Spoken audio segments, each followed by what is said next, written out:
Hi, నా పేరు శివలింగారెడ్డి. ఈరోజు మనం మాట్లాడుకోబోయే టాపిక్ ఇండియాలో ఇంజనీరింగ్ విద్య రోజురోజుకు ఇలా పతనం కావడానికి గల కారణాలను గురించి తెలుసుకుందాం.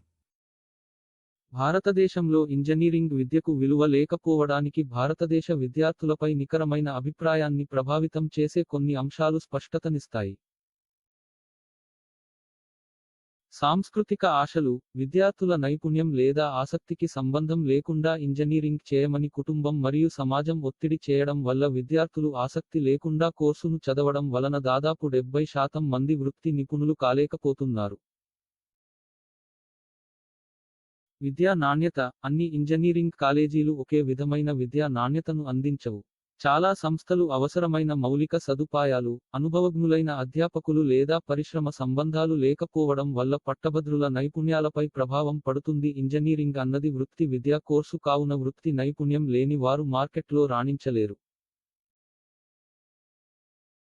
పోటీ ఎక్కువగా ఉండటం, ప్రతి సంవత్సరం అనేక మంది ఇంజనీరింగ్ పట్టభద్రులు ఉండటం వల్ల ఉద్యోగాల కోసం తీవ్రమైన పోటీ ఉంటుంది.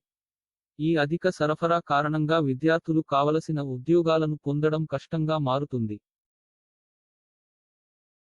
అవసరానికి మించి సీట్లు కేటాయించడం, ఇంజనీరింగ్ కాలేజీలు పెట్టిన ప్రతి వారు రాజకీయ నాయకులు లేదా వారితో సత్సంబంధాలు కలిగిన వారు కావడం వల్ల వారి స్వలాభం కోసం మార్కెట్లో ఉన్న అవసరానికి కన్నా ఎక్కువ సీట్లను పెంచుతూ, ఆసక్తి లేని విద్యార్థులకు అవకాశం ఇస్తూ, సర్టిఫికెట్లు మాత్రమే పొందేలా నిరుద్యోగానికి పెద్ద పీట వేస్తున్నాయి. పరిశ్రమ అవసరాలకు చదువు సరిపోకపోవడం, ఇంజనీరింగ్ కాలేజీల్లో బోధించబడిన అంశాలు మరియు పరిశ్రమకు అవసరమైన నైపుణ్యాల మధ్య తరచుగా ఓ గ్యాప్ ఉంటుంది. ఈ అసమతుల్యత ఉద్యోగ స్థలంలోకి ప్రవేశించే పట్టభద్రులను సరిగా సిద్ధం చేయకుండా చేస్తుంది. ప్రాక్టికల్ నైపుణ్యాల కంటే సిద్ధాంతంపై ఎక్కువ దృష్టి, అనేక ఇంజనీరింగ్ ప్రోగ్రాంలు సిద్ధాంత పరిజ్ఞానానికి ప్రాముఖ్యత ఇస్తాయి. ప్రాక్టికల్ అనుభవం కంటే, ఇది విద్యార్థులు తమ అభ్యాసాన్ని వాస్తవ ప్రపంచ సందర్భాల్లో సమర్థవంతంగా ఉపయోగించడాన్ని జాబు పొందడానికి పరిమితం చేస్తుంది. ఆర్థిక అంశాలు, ఉద్యోగ మార్కెట్ మరియు ఆర్థిక వ్యవస్థ కూడా పాత్ర పోషిస్తాయి.